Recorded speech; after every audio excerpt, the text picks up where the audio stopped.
Okay, so The we're both meeting is being recording. recorded. Excellent, excellent, excellent, excellent. Well, I'm glad that I'm speaking with the real Dr. Robert Falconer, not the I'm not a doctor. I'm not a not the theologian from South Africa, anyway. no. Although you are a wee bit of a theologian, wouldn't you say? Well, I'm very interested in it, but no official theologian stuff. Yeah. Well, it's you know what I find so fascinating about your work is sort of the concept of porosity, which I think is a real innovation from anything I've heard in internal family systems anyway. I really find that fascinating. Great, I do too. Yeah. How do you how do you propose that we dig into this? How would you like to start off? How would you like to flow into porosity, so to speak? Okay, well, we can all just melt. Exactly, exactly. Um, Or or what should possess us first? yeah, okay. Yeah, I do. Often when I give workshops and stuff these days, I call my work IFS and beyond, or beyond IFS, and because I do go places Dick doesn't want to go. Yes. And, I think IFS is, I believe, the most respectful and potent therapy modality available today, period. And Dick has spent 40 years now promoting that relentlessly. I mean, he's really done a good job with that. And there are two major innovations, I think, in IFS that I believe are definitely true and will take over uh, the psychotherapy world. First of all, we're multiple. We are made up of parts. And this is not a bad thing. It's not the result of trauma. When there's trauma, it blows the parts apart further, but it's natural, it's beneficial, it helps us function. Every computer has subroutines. We have subpersonalities. It's a good thing. And if you take that seriously, it totally changes how you do psychotherapy and revolutionary in a lot of ways. The other thing is he discovered what he calls the self, something that's not a part like all the other parts, that has access to witness, curiosity, creativity, all these other things. So he works with fostering good relationships between this self and all the different parts and getting the system to work well as a system. This is wonderful. But you knew that was coming, didn't you? Yes, yes. You know, and to my mind, this is almost like um, you're the Carl Jung, Sigmund Freud. He's sort of your father, and you sort of are proposing a different thing, but you two haven't split yet. That's what's wonderful about it. And to my mind, you know, the groundwork that you know the groundwork has been laid, but you're going off in a different direction. At least that's the way I feel about it. So yeah. Yeah, and there has been some splitting. We're nowhere near as close as we used to be. The official institute doesn't like me and doesn't like the things I'm doing. Uh-oh. So, but I don't, I'm almost 77. I don't need a career. I don't need anybody to respect me. I can be weird old Bob who's been living in California too long, and I'm very happy with that role. And then Yeah. Dick and IFS don't have to take any of the heat for this weird stuff. The next thing about mind, besides this multiplicity, the existence of self, is that mind is porous. It is necessarily porous. We have this belief in the West, and it is only in the West and only in the last 400 or 500 years. And even here, it's only among certain elites. It doesn't penetrate the great mass of people because it's such a silly belief. But Tanya Luhrmann, the great anthropologist, calls this the citadel model of mind. We have this belief that our mind is a citadel. It's all contained in this nice bony little bowl that we have up here. And everything in it is private. Everything in it is our property. And everything in it constitutes our personal identity. Now, this sounds really strong, like a fortress, right? Actually, it's incredibly brittle and therefore really fragile. And it's a weakness. You know, if somebody with this citadel model of mind hears one voice, they think, "Oh, my brain's broken. You know, I'm a goner." Whereas people with more porous models of mind hear one voice and they can experience that as a deceased relative, an angel, a demon, and they can deal with it without thinking, you know, their brain is broken. There are many, many other people who've come to similar conclusions from different backgrounds.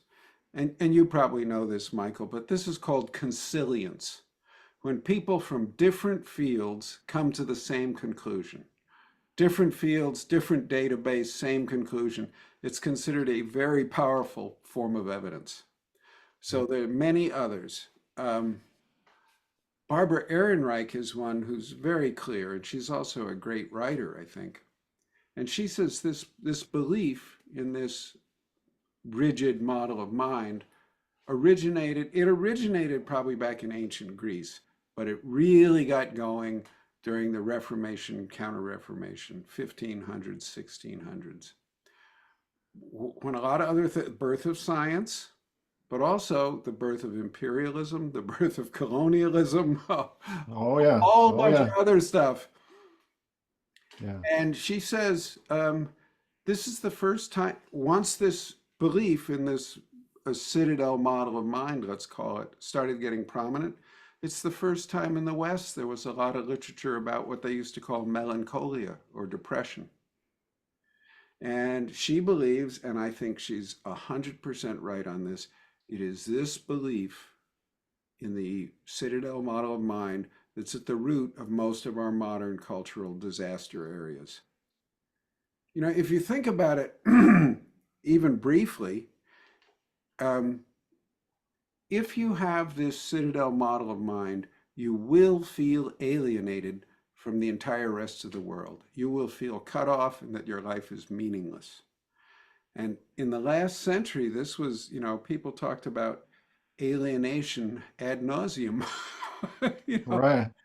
and that was seen as a core problem of modern culture, that we felt so alienated.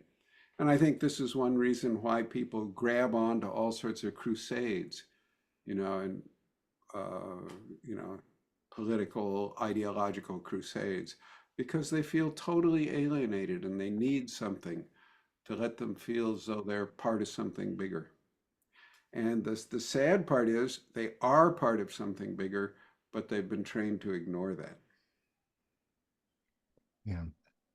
And your book does a wonderful survey of sort of the other sort of cultural phenomena, religious phenomenon that are present an alternative viewpoint to the citadel model, whether it's Hinduism, Buddhism, you know, African, the different African beliefs, animism, diamonds. I mean, it's just your book just goes through the whole spectrum of the alternatives to the citadel model of people that could Yeah.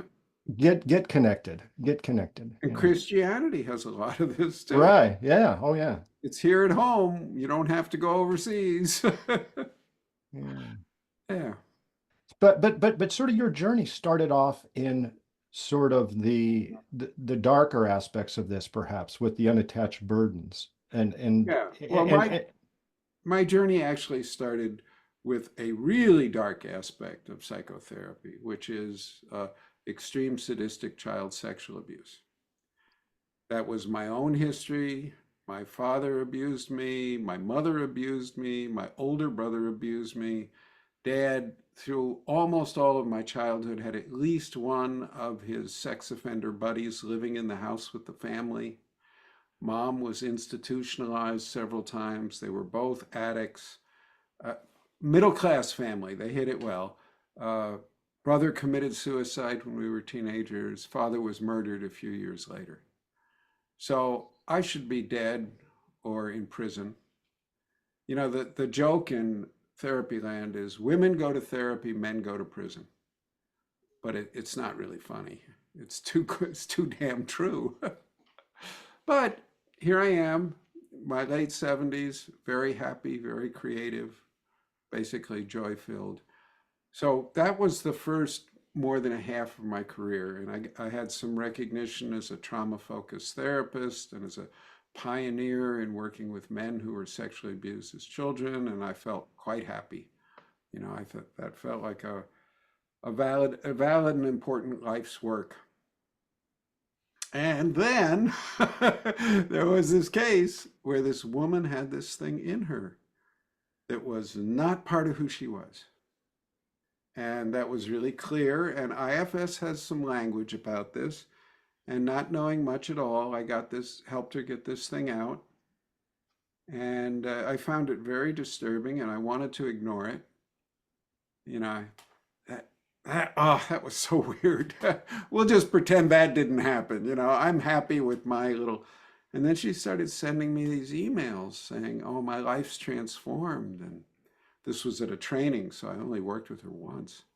And I'm seeing colors I've never seen before and all this stuff. And I was thinking, oh no, I've triggered a manic episode, you know, disaster. And then she sent me an email that changed my life. She said, Bob, I didn't tell you this, but when I was a young woman, I tried to kill myself many times, and I was institutionalized many times. Back then, when I tried to tell people about the non-human inside of me, they gave me electroshock and kept me drugged and senseless for weeks. You're the first human being to ever believe me. Thank you. You've changed my life. And I went, I can't ignore this. Man, I didn't ask for this. I don't want this. You know, I was like in my early 60s. You know, it's like, oh, a whole new career, huh? And it's very disreputable. You know, Yeah. it's not acceptable. So the non-human, let's talk about that a little bit in the porous mind, uh, the spirits. You know, how do you navigate sort of this new terrain that's not the citadel model of the mind, perhaps? Yeah. Um, well, I could go on a whole lot more about the Citadel model of the mind, but maybe let's just talk about this for a little bit. I follow whatever language the client offers me. I don't have a preferred language. I've worked a fair amount all online, but a fair amount in Pakistan. And they talk about jinn. That's the Islamic language for these. I'm fine. Jinn it is. You know? Yeah. I don't have any ideology to impose. But here's the way I put it to help the extreme rationalists. There is a basic biopsychological dynamic that's happened in pretty much every culture we have records of. It's one of the most widely spread cultural traits.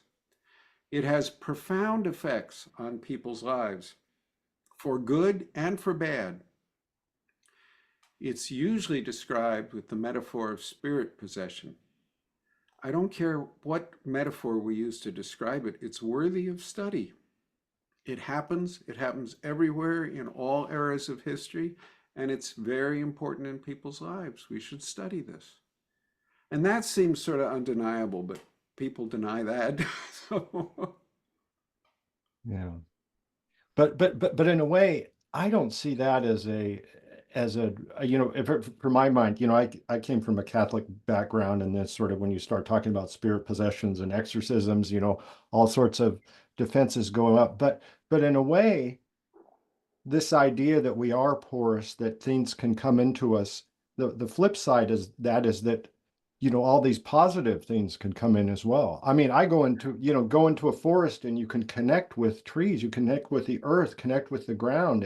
I mean, it's a wonderful opportunity as well. yeah. Yeah, Tanya Luhrmann and one of her colleagues in 2022, I think, wrote an article called Porosity is the Heart of Religion. yeah, That all spiritual experiences depend on the porosity of mind. And she says, and I believe she's totally right about this, Religion is really about a class of experiences. It's not about certain beliefs. People have powerful, life-changing experiences, and they value these, and that's the ground in which religion grows. And porosity is the foundation of all of that. Would you feel comfortable talking about sort of your own sort of uh, navigating this terrain versus when you're in a therapeutic session? And I guess what I'm kind of interested in is, I think to some extent, almost every sort of thought that we come from arise from someplace else. I mean, it's those our thoughts aren't even ours. Yeah. And so it's in a way that's disconcerting, but in a way it's I mean, I think that's, in Buddhism, they talk about no self. I mean, I think that's no self. I mean, not getting attached to thoughts. I mean, I don't think this is complicated at all. Um, I'm a student of Emanuel Swedenborg's. Most people just go, huh? yeah. Huh? Well, he died about 1785, something like that. And he was the foremost scientist of his day, or one of them, and like hardcore science stuff like copper mining and copper smelting and, military fortification design. And he worked Yeah. for the King of Sweden, hard-nosed guy. And then when he was 50, he started talking to demons and angels. And he spent the rest of his life creating a 30-volume geography of heaven and hell Yeah. that has just been retranslated once again into English. It's a very difficult thing to read. He said that all our thoughts are put into our head either by demons or angels, which was his language, and that they only become ours when we adopt them and act on them. Until we do that, we're not responsible for them in any way. Yeah. Do you find that the bifurcation of demons versus angels helpful? Because I think that's sort of a vestige of That's and that's sort of the darker aspect of Christianity that might not be in some of the other faiths you talk about. Well, it is almost everywhere. However, with a Yeah. big but. Also, it's in IFS, which is unfortunate. In IFS, they use the terminology unattached burdens for demons and guides for angels, or, about. Yeah. And it's really unfortunate because you have to make a decision as to the ultimate intention of something right when you meet it, right when you name it. That's not good. Tanya Luhrmann has a wonderful phrase: spiritual presence events. There's no judgment in that at all. Yeah. And several people, very prominent modern intellectuals, John Vervaeke, professor of cognitive science at University of Toronto, Bernardo Kastrup, the great idealist philosopher in the Netherlands, and another Patrick Harper's another guy, but they've all they all publicly talk about meeting what they call daimons, which is an ancient Greek word, and they say these things are neither good or bad. They're sort of more tricksterish, and they go back and forth between the two. I'm not so sure about that, but I just want to point out that some brilliant, brilliant minds think a lot of these things are ambivalent in that way. And the idea of a daimon, which is basically a semi-divine being that we humans can have an interactive, relational way of being with, and that our spirituality really should be based on developing those relationships, not on some transcendent, non-dual, you know, Yeah. whoopee. But it's very sort of pragmatic. And I think the Neoplatonists, like Iamblichus, Plotinus, Porphyry, there are a bunch of them, I think they were really native Western shamanism, Yeah. because a lot of their techniques are so shamanic, soul flight, calling down the gods, and having this relational way of being with spirits, with non-corporeal entities or whatever. Dick hates the word entity. That's one reason I'm in trouble with the Institute. He also hates when I talk about spirit possession. But I just remind, I've got a background in anthropology too, and it's perfectly legitimate to talk about Oh, spirit possession in anthropology. that's why you like Tanya Luhrmann. I should have figured that out. Yeah. uh, well, that's you. And okay, so let's say it's 3 a.m. You know, I don't know if you're like me. You wake up at 3 a.m. and you're dealing with these energies that come in. You know, and I should say I should say I am. I should be the N of one, not the N. But just to, I don't think I'm alone in this. But you know, how do you deal with and let me say that I don't like sort of I didn't like the phrase unattached burdens, but then I look at the definition of burdens, and burdens, there's kind of like a sub-definition of like something you can't accept. And that to me, there's a certain amount of accuracy in that because at 3 a.m. I'm feeling like these energies coming in, and my body can't accept them somehow. So it's like the practice or the try the orientation is to somehow like open up so you can let it all come in. And it's almost like trying to become a more open vessel. Okay, you're nodding your head. Oh, what am I doing? Okay, That's so not what I would do. okay. Well, what do you do then? What's your third There's three? some things we don't Yeah. want in us. Okay. Yeah. It's like uh, taking in a liver fluke. Yeah, many or most of these things are, I believe, sort of psychic parasites. Okay. You don't want to let parasites feed on you. One rule that is immensely helpful, and it's there's no psychological rule that's 100%, but this one's pretty close. These things only get power when we're afraid of them. So when we're not afraid of them, they lose all power and there's nothing for them to attach to in us. The trouble is we're made up of parts, right? That's the basis.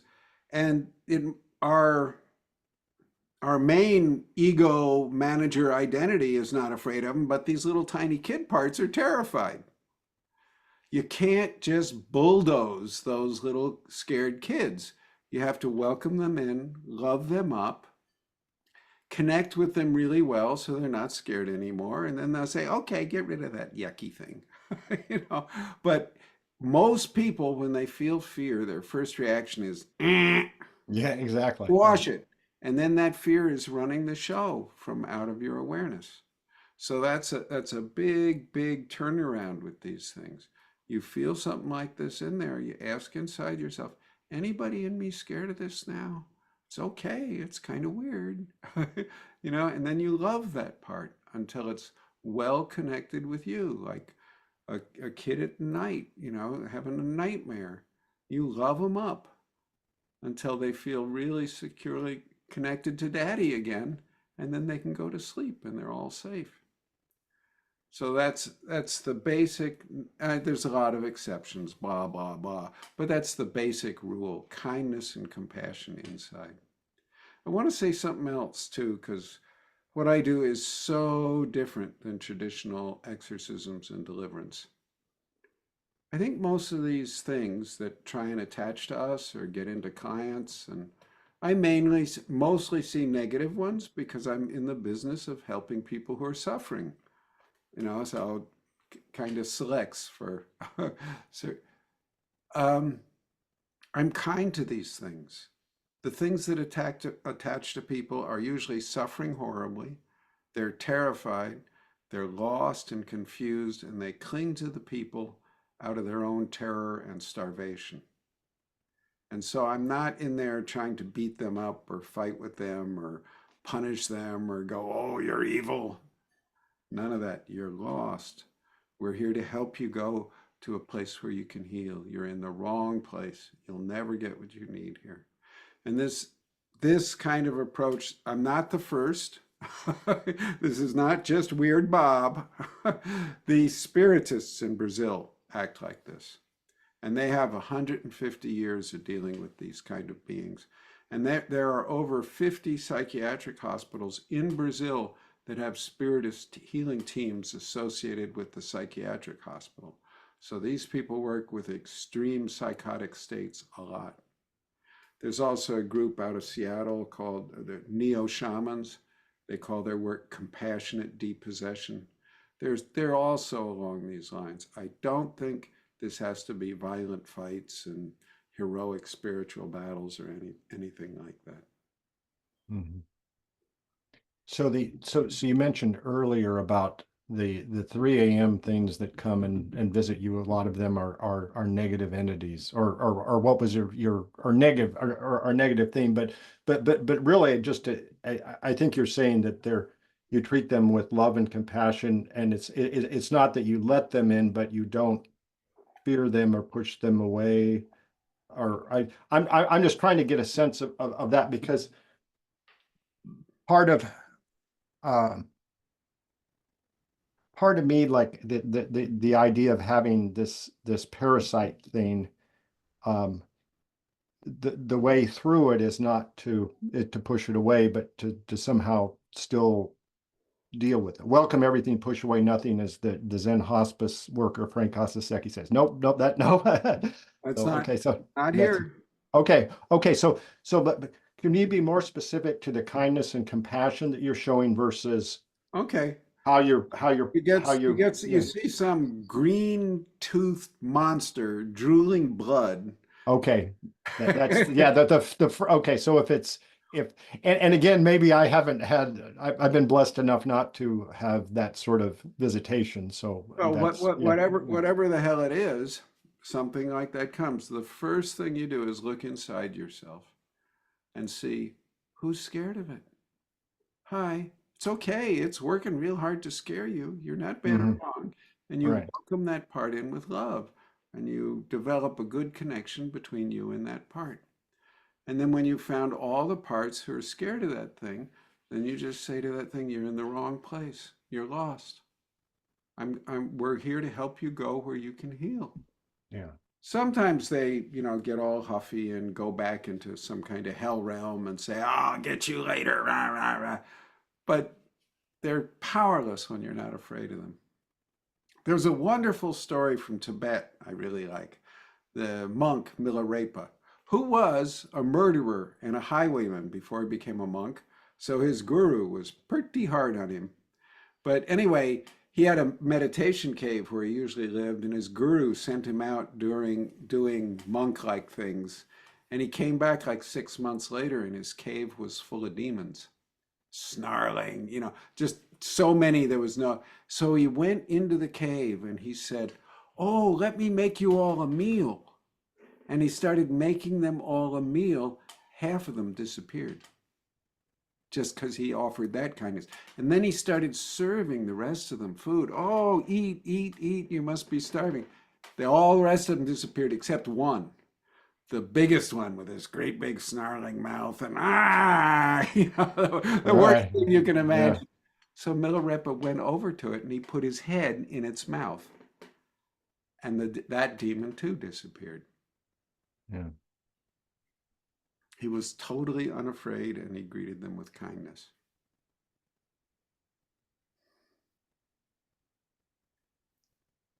And there seems to be something where that they literally are not you. And I think that is they're literally the porosity implies Mm-hmm. Yep. the separation, that this is just not you, and Yep. Yep. that there is sort of the it is not something that you are conjuring up on your own, but literally it comes from outside, and Yeah, it that's sort of yeah. has some kind of reality. Yeah. This materialist people who think they're being scientific, they're actually usually fundamentalistic adherence to a new ideology, which has nothing to do with real science, but I shouldn't talk like that. Well, is it materialism? There's just an entity of materialism that's like in the zeitgeist now, perhaps. Yeah. Yeah, Well, or would you look at it that way? That is just another belief that has come through. I mean, it's a religion. And it's Okay. a very, very poisonous one. Many of these materialists say, well, look at all the damage done by the Christian church. And I say, look at all the damage done in the name of materialism and rationality. Stalin, Mao, nuclear war.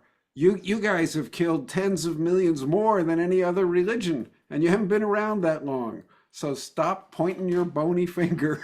But Yeah. let's go back to this thing, because this is really important.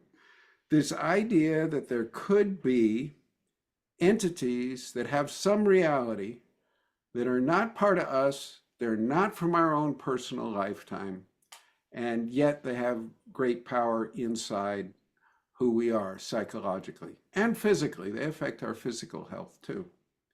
Now, most people go, that's just bullshit. However, there is hard science here we can look to. And this is the idea of legacy burdens. Legacy burdens is the idea that you can receive an inheritance from your ancestors that is not about anything that ever happened to you, and often there's no behavioral way it could have been transmitted to you, but it has profound effects on who you are. A classic example of this is all the children and grandchildren of Holocaust survivors, many of whom never met the people who were in the Holocaust. You know, they have distinct patterns of psychological problems, and Rachel Yehuda, a famous MD, has shown their neurochemistry is different, statistically significantly. This guy, Diaz, a PhD psychologist at Emory, decided he wanted to see if this really could be real.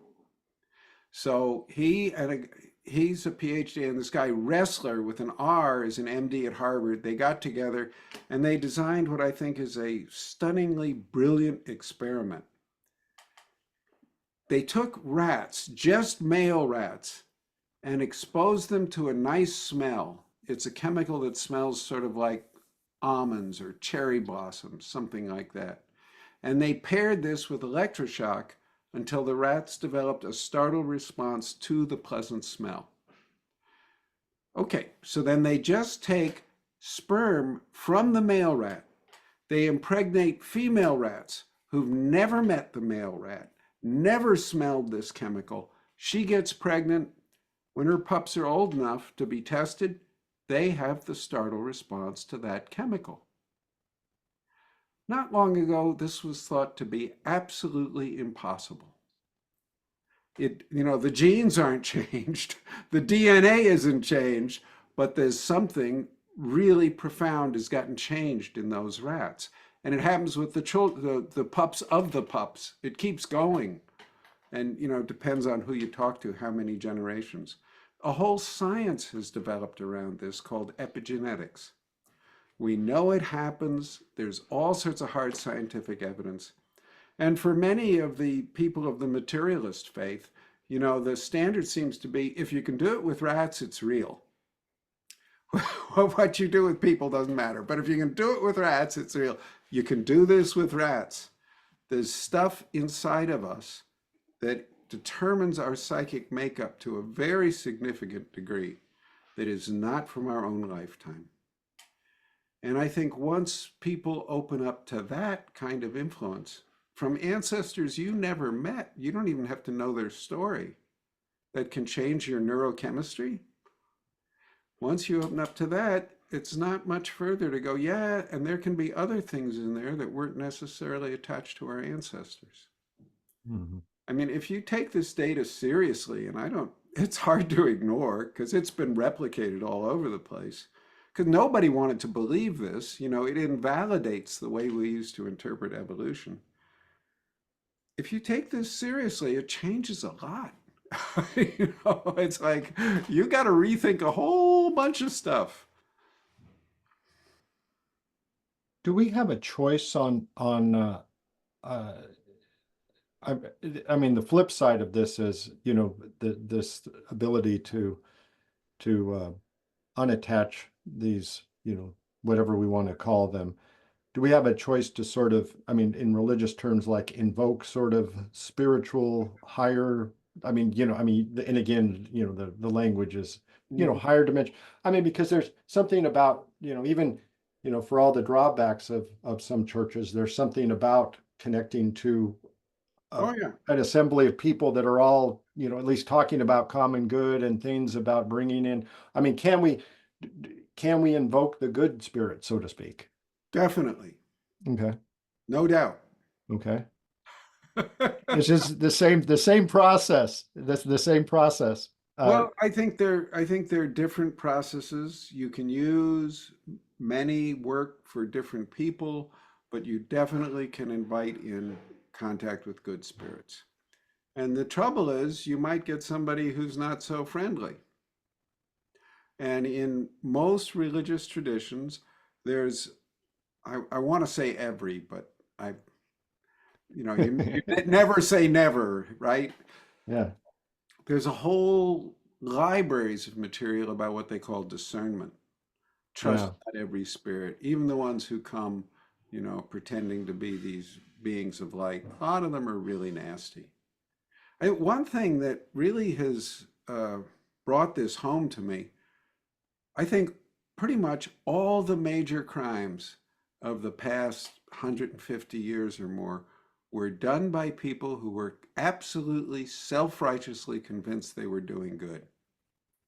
Look at Pol Pot. He went back from Paris, where he was educated by the foremost leftist of his day, to put in these utopian plans into Cambodia. He killed two-fifths or more of the population, and the rest are horribly, horribly traumatized and will be for many generations. And he did this out of absolute conviction in his self-righteousness. Mao, the greatest mass murderer in the history of mankind, was absolutely convinced he was doing wonderful stuff. So, and I think, and on and on and on. There's many Yeah. more. Yeah. And then I start thinking, I'm not necessarily any more intelligent than these guys. I'm not any more pure. I could be as stupid. I have to be really careful here. You know, this is human to make incredibly bad mistakes like this. So this question of discernment, what actually is a good spirit or a good influence, and what's demonic or whatever word you want to use, is very tricky. Yeah. You need to be really careful with it. Yeah. And it's almost like you say, those with the most conviction in their abilities to discern are, I mean, that's almost the indication of otherwise. Yep. I think there's a big, what somebody, I was trying to remember, I don't know, but humility, a little bit of humility never hurts anyone anywhere. Oh, I we don't need think. so much more of that. Yeah. Um, So yeah. much more. So It's another idea that might help the rationalists, if there are any rationalists, is, Dawkins. What's his name? Richard Dawkins. Richard Dawkins. Yeah, he would fit that bill as a Yeah, rationalist. the Yeah. most rationalist. Yeah. And he is a fundamentalist, hellfire rationalist. Yeah. He hates religion. He talked about memes and memeplexes. He said there are viruses of the mind that can be infectious from one mind to another. They can get into that other mind, replicate there, and then spread further out into other minds. And he said the meme plexes, the complexes of memes, are very like whole living beings. And his associate, Nicholas Humphrey, another one of these fire breathing atheists, said, yes, we must consider these meme plexes as living beings. Now, hey guys, this Yeah. is this is spirit possession you're talking about. And Yeah. he originally came up with this theory to explain why religion, which in his view is absolutely ridiculous, how it could survive. And he says, oh, it's this virus of the mind. But it's interesting that in attempting to destroy this, he's actually given a thoroughgoing rationalist explanation for how it works. Yeah. That's a little bit of irony never hurts anybody either. Yeah, Humility and irony, we're working on them. yeah. Well, so I think it's interesting almost that if we could come up with different ways of different language would almost be helpful too. You know, Because that's a really important point, Michael. David Siegel, MD, Harvard MD, developed a field called interpersonal neurobiology. And he believes that he doesn't use the phrase citadel model of mind. He's never heard of Tanya Luhrmann. He calls it the solo mind myth. He thinks, as I do, that this myth that we're this isolated thing is at the root of many, many, many. It's definitely at the root of the epidemic of mental illness we're experiencing. A lot of other things too. Our environmental disaster. If we really experienced our inner relationship with the world we live in, we wouldn't be destroying it. You know, it's like, yeah. but anyway, he says this belief is so built into the grammar of our languages, it's impossible to think clearly. And we need to invent new language just to be able to think clearly about these issues because it's so ingrained. I think he's right. And he's attempting to create a new language, but well, more power to him, but it's still really clunky. I think Thich Nhat Hanh has done the best job of inventing a language that sort of describes this. He talked, Inner being. yeah, we inter are, Yeah, yeah, you know, yeah, inner being. What do they call it? Interdependent co-arising. yeah, yeah. Interdependent co-origination. Yes. Yeah. And Well, that's Gregory Bateson said this, God, in the early 70s, I think, in Mind and Nature. He said, mind and nature have evolved together. They are interactive. They always have been, always will be. To try to understand one out of that context without the other is absolutely ridiculous and doomed to failure. It just can't work. I think he's right, but that's exactly what modern psychology has done. Let's cut that sucker off, pretend it's a citadel, and analyze the hell out of it. Doesn't work. And yeah, Bateson pointed this out 50 years ago almost now. yeah. And it's almost like you said, this is it's almost like science is eventually going to go back to being religious, because all this is in all the world's face. This like what you do to the least of my brothers, that you do unto me. A lot of this no self, that we're all codependent, originating, interbeing. I mean, it's in all the world religions. It's only like the science that's kind of made us the citadel that, yeah, yeah. So I mean, it's. I think I don't I like to separate. Science is so wonderful. It does all sorts of great stuff. God, I'd be dead if it wasn't for modern medicine. You know, oh, I'm a big fan of science. I don't think this is science.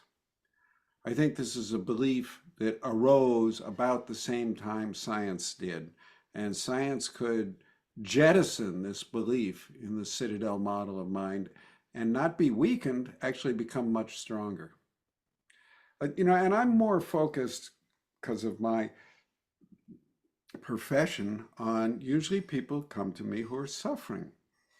My contract with them is I am here to do everything I know how to do to help you relieve the suffering you're in.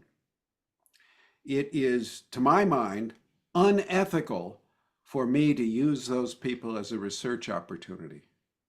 I have only one thing I can focus on here. I need to put my blinders on. How can I help them relieve their suffering? And that's a very different approach. It's like, William James and radical pragmatism. From where I sit, whatever works is real. What doesn't work isn't real. Yeah. So all the stuff about oh, the metaphysics of this, and I just put that aside, go with whatever the client's language they prefer, and work with what's real to reduce their suffering. Yeah. And that I'm a very, very curious man. So that's a big discipline for me, to not get carried off on, oh, this is fascinating. And, you know, Yeah. So you spend your time basically with the clinical practice. I mean, is that how you spend most of your day? well, Or I do a lot of teaching, a yeah. lot of supervision of therapists. I do a lot of writing. I will have at least one and maybe two or three books out this year. They're all in process. Um, Oh, oh, you can you share those a little bit or a yeah, little peek, a little peek? one is on Emanuel Swedenborg, the guy I mentioned before. Oh, wonderful. And a couple of people from the Swedenborg Foundation sought me out and said, well, would you be willing to do a book on IFS and Swedenborg? And I said, no, I'm too busy, but I'd love to talk with some of your experts and we could record the conversations and produce a book that way. So I got to talk with two of I think the world's foremost experts on the work of Emanuel Swedenborg, including the guy who was the head of the team that just retranslated all 30 volumes. So he knows the work of Emanuel Swedenborg like probably nobody else on the planet. So when I was able to, I'd mention some facet of IFS or the work I'd do, and he'd come back with paragraphs where Swedenborg had said the same thing 350 years ago. So that book will be out in May. It's all done, but the last little publisher business bits. Right. So that's harmonizing IFS with Swedenborg just generally. Well, I'm not so much. I want both to stretch the other one. I think this thing Swedenborg talks about that IFS they'll just cringe. What's what's that if you could share? Well, Swedenborg was profoundly religious.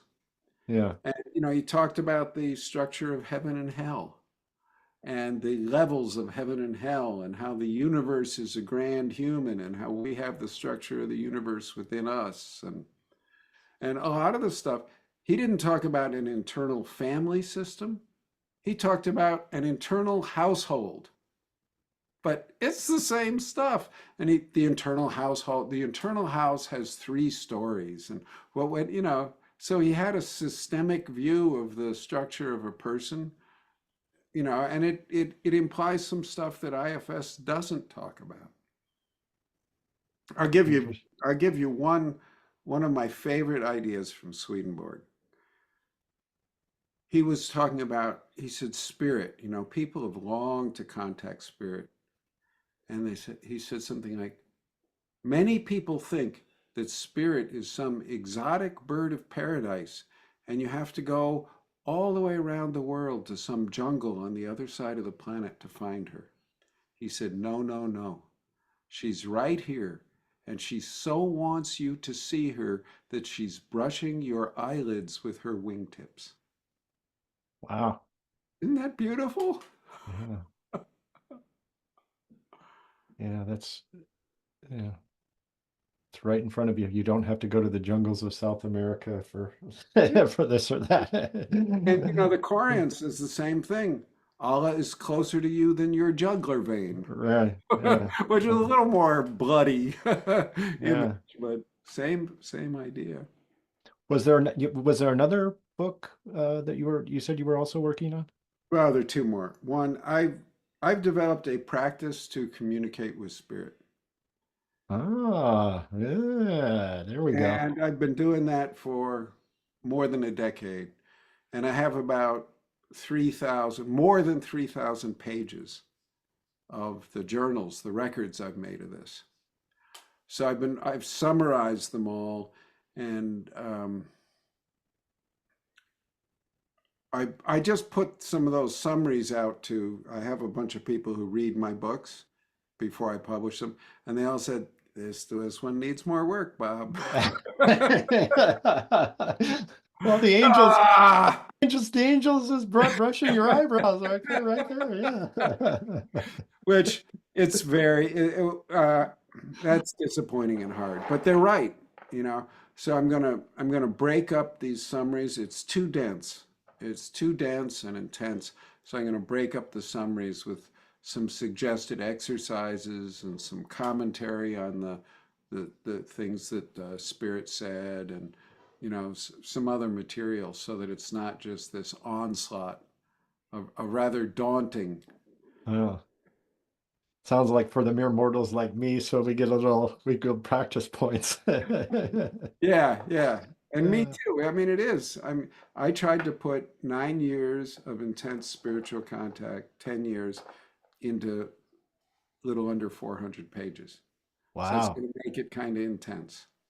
Oh, good. And when is the release date of this? Because I'm cutting. I definitely am going to check this out.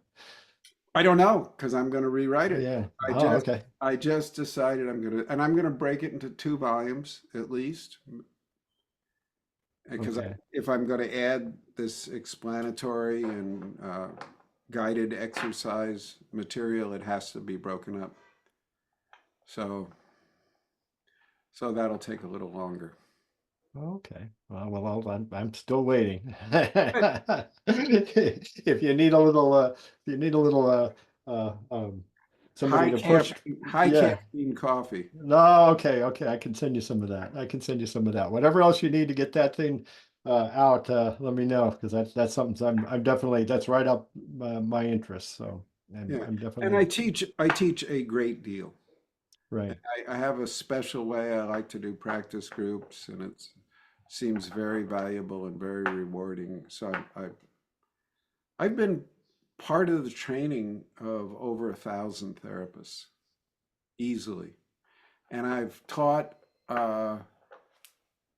China, Pakistan, Japan, um, Mexico, Spain, Poland, Denmark, Canada, all over the United States, and I'm especially proud to say on the Sioux reservation and the Northern Cheyenne reservation. Wow. They've invited me, and a few other places I tend to forget, but a lot. Wow. That's quite an honor that they would Yeah. uh, um, The Northern Cheyenne are a fascinating people. The whole Cheyenne tribe, which lived in Montana, was taken south and put in Oklahoma. A bunch of them rebelled and fought their way back from Oklahoma to Montana. And these are now the Northern Cheyenne. So they not only have the suspicion of white men that most natives have, they have they have a very bellicose way of expressing this. So uh, when I went there, and a lot of the people were sitting there like this, like what you got, white boy. But it went really well, and we were able to connect. So yeah. I was Oh, really gratified and pleased. right. So is that going to work its way in any sort of offerings in the future? I'm not going to write about them directly. I don't have permission, but I have a couple people, especially this one Sioux man, who I've become deep friends with, and his opinions sort of have been seeping into me. So Oh, wonderful. his ideas and his spirit has had a deep impact on me. Yeah. Do you find that their way of connecting with spirit is helpful to you? Yeah, they don't Yeah. have this citadel model of mind. Yeah. That's a disease of the white men. Yeah. Yeah. Another thing I've also been deeply involved in psychedelics and psychedelic assisted therapy for since 1967. So I have a little bit of experience. Yeah. Yeah. And one of the things uh, my indigenous friends say, they're really pissed off that we're medicalizing the use of psychedelics.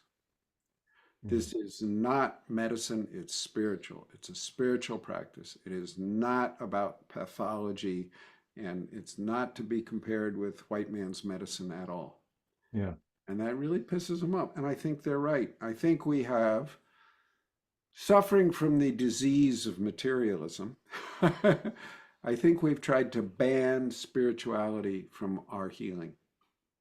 And it's a terrible, terrible mistake.